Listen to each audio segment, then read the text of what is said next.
Bill and Ted's Excellent Adventure is a little film about two gentlemen with exaggerated accents who travel through time in a phone booth bestowed as a gift by George Carlin.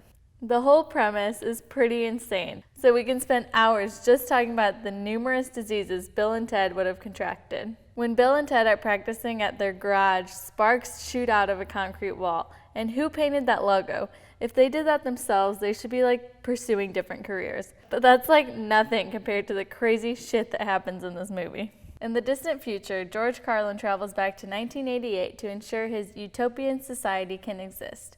This already doesn't make any sense. If Bill and Ted are in danger of failing their history report, which somehow dooms the world forever, then why would somebody from a future in which they didn't fail their history report have to go back in time to prevent them from doing what they already didn't do?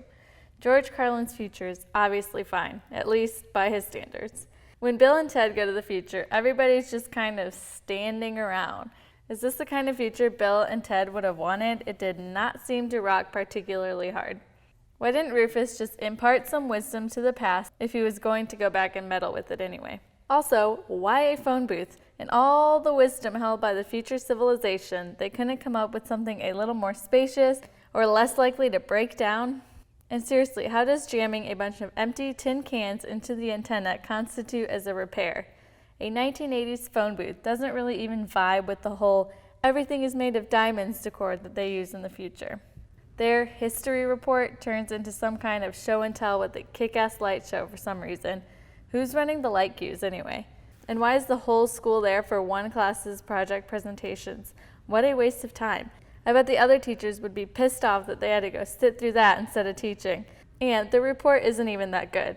I'll bet they didn't write a single page. Does anybody actually believe that these are really figures from history? Somebody would have called the news or the police. And the biographies Bill and Ted give kind of skip over all the important things these people did in history. This only covers a handful of the shit they try to get away with. In conclusion, I'm not so sure San Dimas High School football does rule.